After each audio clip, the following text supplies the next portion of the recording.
They're all ridiculous, and they are all explanations of the inexplicable. That's why the word faith exists. No.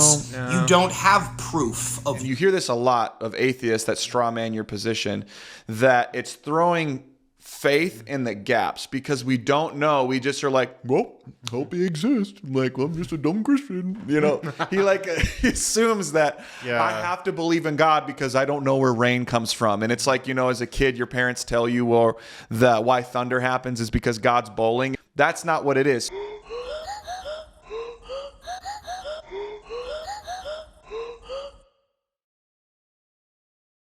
What's up, everybody? Welcome to another episode of Experience the Truth. Today, we are talking to another angry atheist. I don't know why they are so angry about an imaginary God. I always tell people with atheists that get mad at me for proclaiming the gospel, I'm like, who's crazier? The person that is trying to have a conversation with the crazy person and is getting heated about it because you believe that I'm crazy and I believe in an imaginary God, or the person that genuinely believes it? Like, if you're in the position of understanding and why are you getting so pressed about an imaginary God? It's always really interested to me. It's always interesting to me why they're so upset. But we're addressing another one, and Mike is back with us today. So we're going to dive into this, and you'll see what I mean. Guy has a little bit of an attitude problem.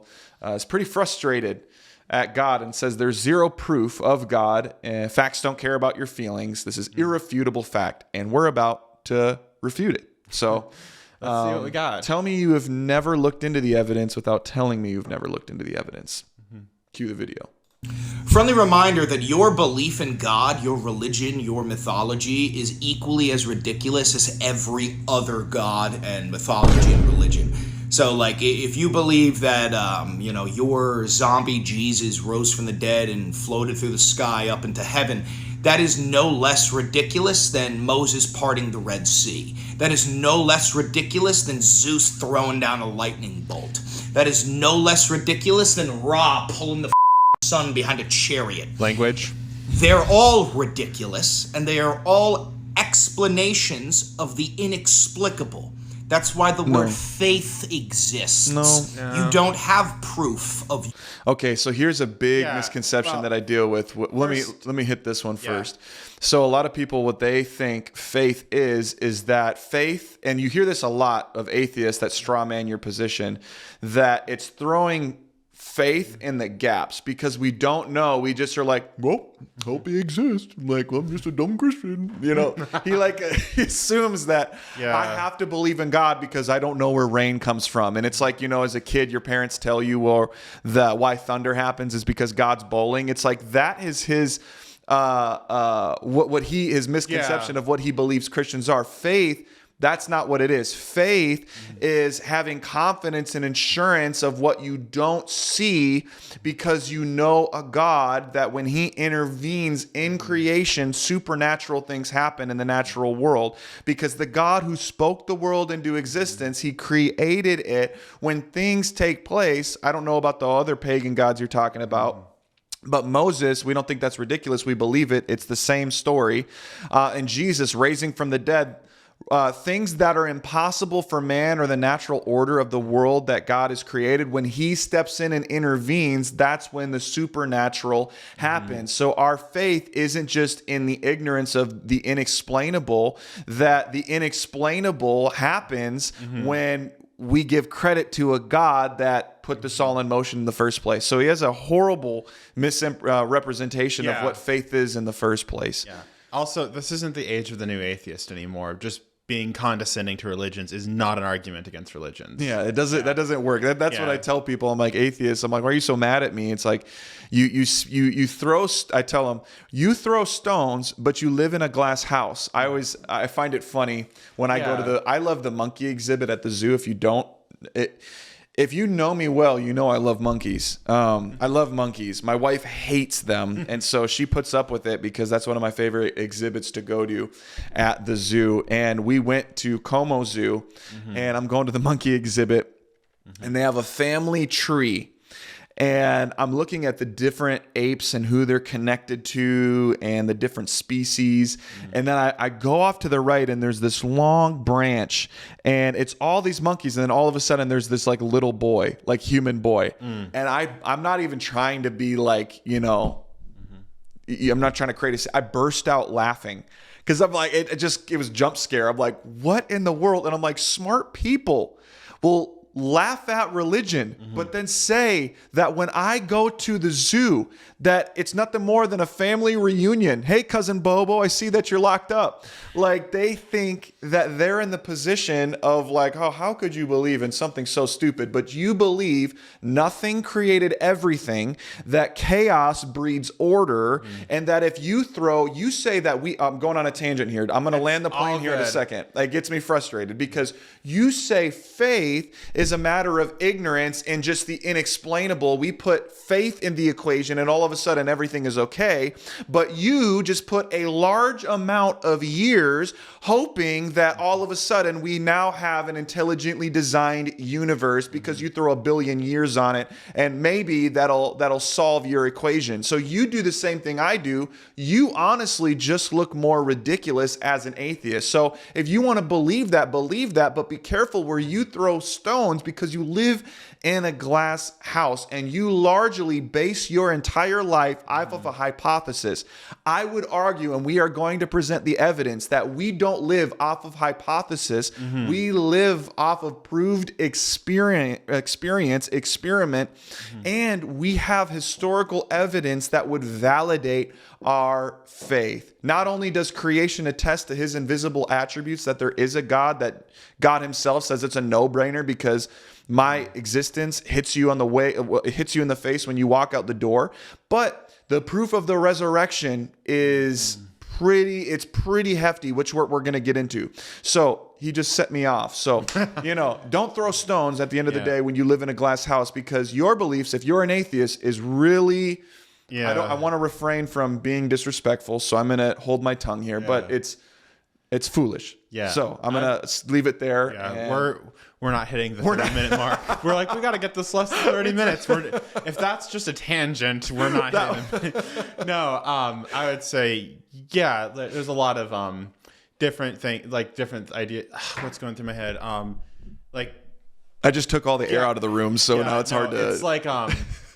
it's talking too much. Yeah, it's like, what is it? It's like billions of years, and it's like, and there you have it. And then all of a sudden we have it all works out. It gets worse and worse the more you look at it. Like I've been on intelligent design. It's like we got the fine tuning argument. Yeah. I've been looking into that a lot, and it's like, so if you don't know what it's sort of related to like intelligent designs. Like, it would be like saying like, we have like in our blood we have 26 different chemicals that are used to make a clot. How many of them have to fail before it doesn't clot? Just one. Crazy. So they would argue that intelligent design would make that argue. Fine tuning is looking more like the constants of the universe. We're talking about like the electromagnetic forces in atoms, the strong nuclear force, the weight of these molecules. There's like fine tuning is just like looking at like, hey, there are, I think it's 26 or 27 different variables that are like, hey, we know that these are fine-tuned because we can do the math, and if they're off by even like tiniest amount, we just either get a universe that's full of basically just nothing, or we get giant black holes. I know some people are going to pull up the puddle analogy, but you can't even. Well, it's a whole thing. So much. So if I put 1 billion years on it, you want to talk about faith? Well. Yeah, well, if you just appeal to infinite time or infinite universe, anything can happen. It's like, then that proves nothing. No, you claim to know the inexplainable, but then you just throw 1 billion years on it and hope that your theory works. I mean, we're kind of doing the same thing. We're both just appealing to infinity. Yeah, but I give credit to a creator. You give credit to nothing. So, anyways, pretty interesting. Let's keep going. Yeah. That was another tangent. If people want to look more into that, there's a Physics to God podcast. They're rabbis who are like looking into who like really love physics, and they got a lot of good arguments. That's what I've been listening to a lot of. Your God, you have faith, and anybody who believes they have proof that their God is real, or that their got Messiah was real, or that they know what happens in the afterlife. Anybody who believes that, Yes. you are lying to yourself. No, I'm not. You're lying to yourself. There is no such thing Yes, there as is. proof of God. Just wait. Or proof of the afterlife. We're gonna show you. Or proof that any religion is correct. Because guess what? If you did have that proof, the word faith wouldn't exist. Faith is believing in something despite the lack of evidence. If you could prove that your God is real, then it wouldn't be a whole lot impressive to pray to him. Now would it? Yeah, can you just... Why is he so angry, man? Can you also stop using recycled Dawkins arguments? Yeah. Like, we've heard it. Like, no, faith is not just believing in something that we don't... Like you said earlier, like, it's having faith in... And the inexplainable. Yeah. Because I don't know it. Well, maybe God could do it. Faith is described, if you read in Hebrews, faith is the assurance and confidence of things we don't see, but it's confidence in a someone, and it's confidence in God. Abraham was convinced because he knew God, because he knew his character, the impossible became possible. So if you guys don't know the story of Abraham and Isaac, God tells Abraham to sacrifice his one and only son, Isaac, who was the promise of him becoming a great nation. And so Isaac, if he dies, God doesn't come through on his promise. But because he knows the character of God and he trusts the promises of God, he convinced himself and reasoned by faith. It wasn't just ignorance. It was a trust in God's character, knowing who he was and having confidence in he is capable in keeping his word. He was convinced that, hey, if God is going to ask me of my son, he can raise him from the dead. Now, had he ever seen anybody raised from the dead? No. It wasn't the logical conclusion that you would just rationally come to in the flesh. But when you know God and you have an encounter with God, the impossible become possible, because the God who spoke the world from nothing and created everything, if we believe in that God, he can intervene in creation, and that's what we call miracles. Yeah, and if you just do a quick look up, faith, it has two different definitions. One is a complete trust or confidence in something or someone. There you go. So why do we have faith or confidence in something or someone? Because we believe in a God who created the universe. There's a reason we believe that. It's not just blindly being like, oh, well, God did it. Yeah. The other one is a strong belief in God or the doctrines of religion based on spiritual apprehension rather than proof. So... yeah. That one seems to be more like you just have faith. I always tell people, one, there is evidence that's obvious for everybody. And actually, God says man is without excuse because his invisible attributes have been revealed through creation. And so he's like, no one is without excuse. And he goes, but the reason why people come up with these dumb ideas, and that's God saying that, is because they suppress the truth to uphold their wickedness. And because they don't acknowledge God, God gives them over to a debased mindset, a debased thinking, and their hearts become darkened and their minds become foolish. Thinking that they are wise, he says they are fools. And that's what I would tell him right now. That's what God would say to you. Why you come up with atheism and all these other ideas is because your lack of acknowledgement for God, where you come up with these different theories and think that you're wise, and you speak down on other people thinking that you have the high ground, but not the case. Yeah. So let's actually get into the evidence now, because we got quite a bit of evidence, because I think a lot of it's very clear. He tells on himself by his argument, because it's clear that where he's speaking from, you've never read the Gospels, or you have a misunderstanding of what Christianity is, or you're just being totally intellectually dishonest, misrepresenting, straw-manning Christianity, because that's not what it is. Christianity, there would be no Christianity if there was no resurrection. Yep. If there was what does Paul say? Like, if Jesus didn't rise from the dead, there is nothing. Bunk. There's nothing. Like, he says we should be pitied above all people. But the early church, I always love telling this to people. I tell this to the guys I disciple. I love bringing it up, because it is kind of funny to think of when you go to the beginning. I tell them, I'm like, so if the Gospels weren't yet written, what was the early church preaching? Yeah. And they're like, actually, what were they preaching? There is no Gospels. There's no scripture. Yeah. And I told them, it's the resurrection. That's what they were proclaiming. And that's what got them in trouble. Mm-hmm.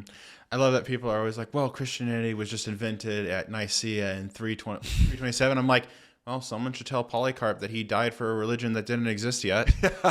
We have this all in the first century of all of this taking place, his very own disciples. Yeah. So what's interesting about this is he thinks it's mythology. Clearly, he has not looked into the evidence because no one would believe what he's saying. This jargon he's saying, actually, Bart Ehrman, I have a quote right here. Bart Ehrman would disagree with you. Bart Ehrman says that he was crucified is as sure as anything historical can ever be. He's an agnostic New Testament scholar and critic of Christianity. That one, to compare Jesus to Zeus or any other god or just throw him in the list of mythology is foolish. He was a real person. He existed, and he was crucified under Pontius Pilate around 30 to 33 AD. Yeah, this kind of ties into the 3,000, like it's the one less God than you argument a little bit. That basically, what's his name? He's the comedian.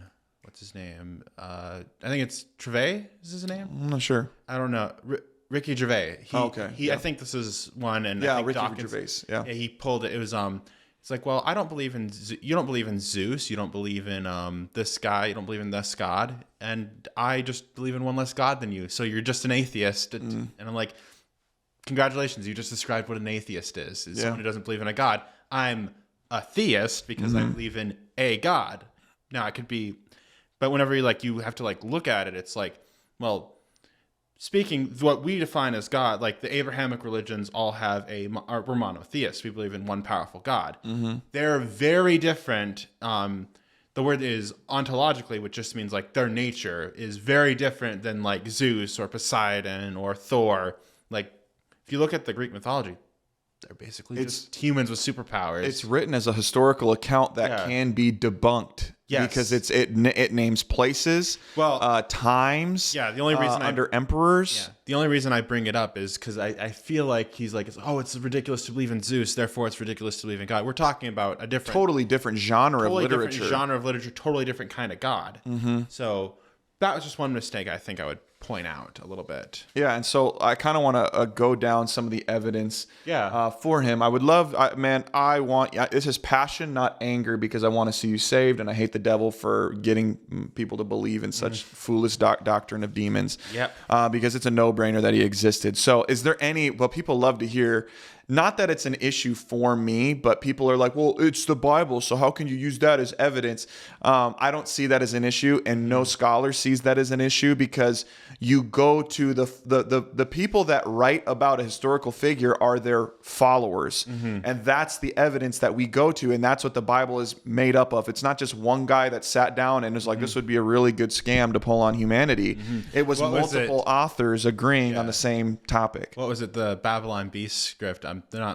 It's like, we're going to make up the story about Jesus rising from the dead, and then we're all going to get brutally murdered. Yeah.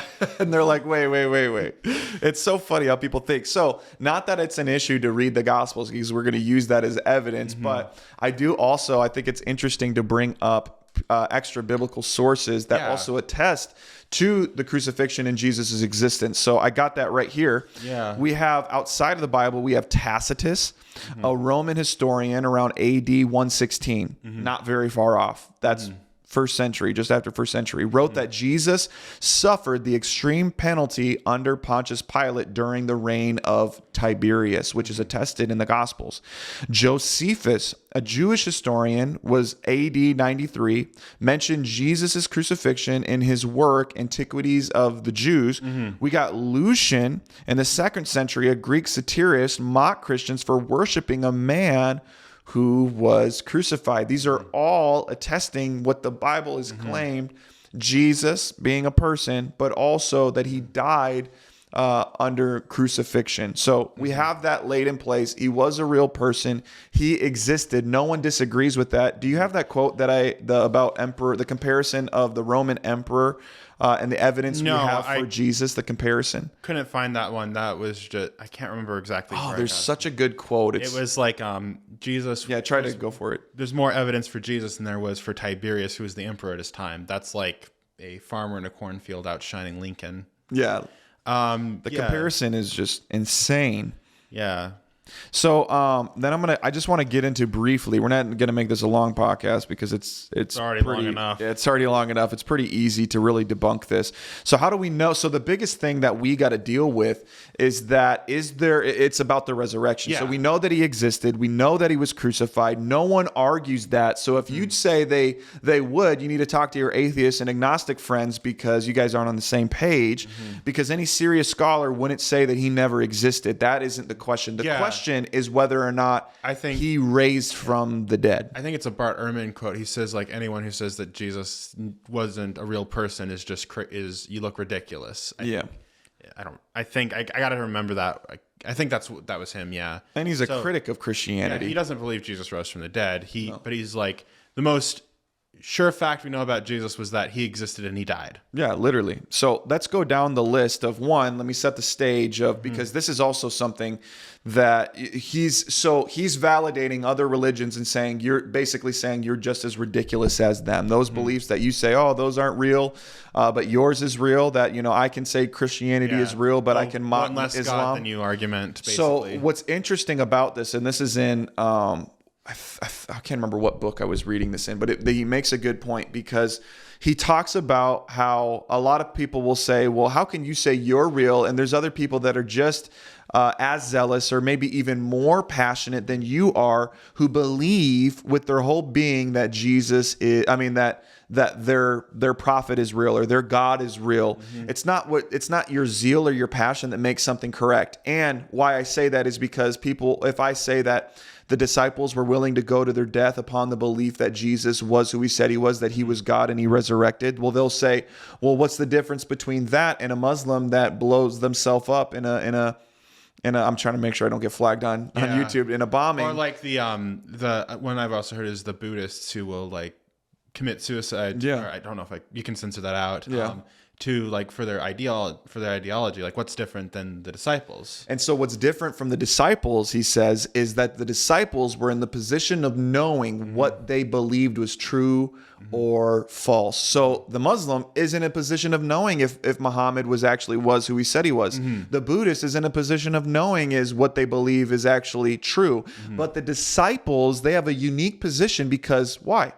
They were his followers. Yeah. They once ran scared upon Jesus's arrest to then proclaiming the resurrection, which led to all of them being brutally unalived, each of them. So if you're in the position of knowing, if it's different if you are unaware of the truth, and you believe and you die upon your beliefs of what you think to be true, but it's different for the disciples because they would have known if what they were doing was a lie or not. And liars don't make good martyrs. So that's the first thing. And all of their testimony is key, that they believed that they saw the risen Jesus and they went to their grave believing that, being sawed in half, pulled apart by horses, beheaded, crucified upside down, trying to remember all of them, but you filleted, you get the idea of what they were willing to go through for their testimony. Yeah, and all they had to do was say Jesus wasn't, all they had to do is say Jesus isn't Lord, and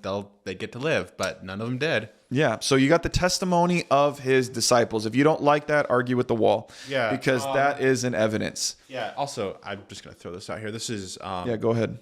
This is a really good resource.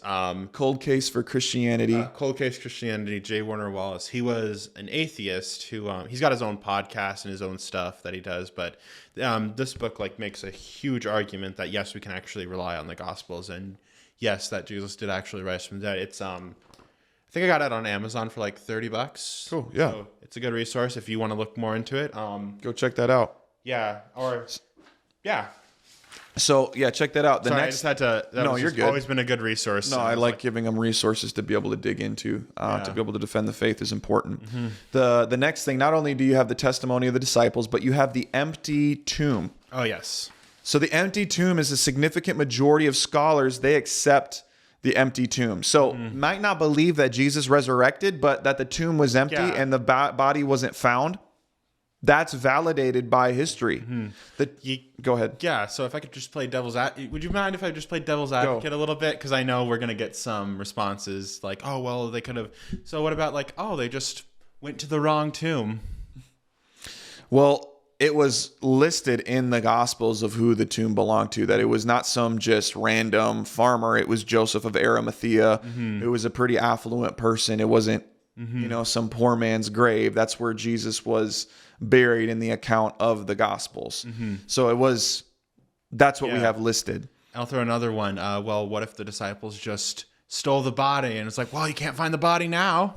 The Romans were actually under guard. And we had a podcast. If you guys want to look it up, we did a podcast on Easter 2 years ago. His name is Tim Chaffee, and it's called Evidence for Jesus. He wrote a book, actually.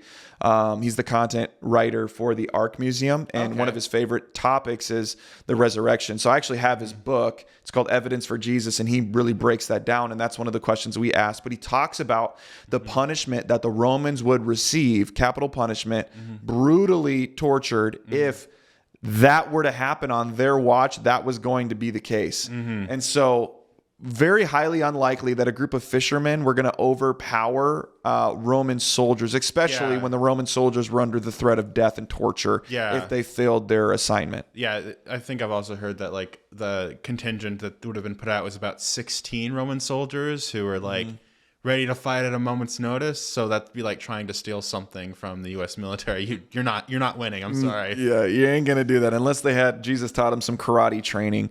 Even then, though, like the Roman, like they were probably unarmed. good at the job. Probably unarmed against like fully armored Roman soldiers who were like ready to go at a moment's notice. One of the other favorite arguments pertaining to the empty tomb is that he had adversaries. Yeah, that was the reason why they put him to death, because they hated him and his ministry. Yeah. But his adversaries, you know what would have been really easy to put this whole thing to bed? Get the body. Get the body. You could have put this whole thing to bed. So when they would have written about, they would have been like, it's like, well, we got all this. It's like, if they had the body, we would have never heard about any of this. Literally. And what's interesting is that you see Peter on the day of Pentecost in the book of Acts. He preaches and 3,000 come to Christ. He's speaking to a large crowd. In the air, it would have been easy if this was mythology, if he was somewhere in a distant country, but to preach about the very thing, what would have been 40 days later after the crucifixion, that this took place, and for people to believe it, very tough crowd to be able to persuade, having witnessed who Jesus was, his crucifixion, and if they really just pudged this whole thing, it would have been easy to dismantle. As well, his adversaries that were seeing all these people come to Jesus, if they really wanted to dismantle this whole thing, they take Peter by the ear. Kind of funny because he cut off the temple guard's ear. But they take him by the ear, they bring him over to the tomb, and they're like, look at this. They would have dragged his body through the street, Jesus' body through the street, to say, hey, look, dummy, like we have the body. Stop with this whole nonsense of your zombie king. And they would have put it to bed, and there would have been no talk with you and me today as 21st century Christians. That wouldn't have been the case, but they couldn't produce the body. So the tomb remains empty. Are you going to come up with some other reasoning? Mass hallucinations? Oh, that's a whole topic on eaten by dogs, down from the cross. You got to come up with a lot of illogical reasons for the empty tomb rather than the miraculous. And a lot of people dismiss the resurrection because, like David Hume would say, David Hume. Let me just pull up that argument. Miracles are impossible. We don't need to go deep into it, but maybe it was him. Yeah. So he says belief in miracles. So the argument is like miracles don't happen because they violate the laws of nature. So we know miracles don't happen because nature says that they don't happen. There's laws, but that's why they're called miracles, because they're not supposed to happen. And if God, what we talked about in the beginning, if a God who created the entire world chooses to intervene into his natural order that he created, supernatural things occur, things that wouldn't occur without his involvement. Yeah. So that's what the resurrection is. What was it? There's this Tim Keller video that goes around once in a while. It's like, well, it's kind of like, well, how do I put it? It's kind of like saying like Hamlet doesn't know Shakespeare exists. The only way that Hamlet could know Shakespeare exists is because if Shakespeare wrote himself into the play. It's a little bit of it's not the best analogy, but it kind of gets the point across. Like, hey, the only way we would know that there's a God is if he intervenes in his own creation, which we argue he does. He does and did.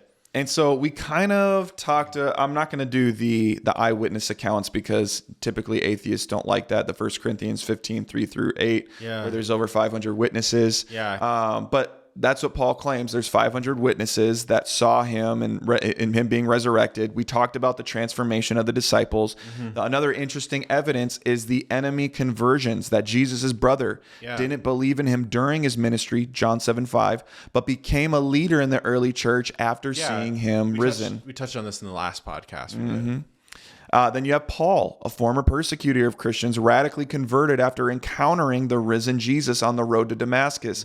So his enemies, including Paul, who was vehemently against the growth of the church and was actually on assignment to go round up Christians, ended up converting.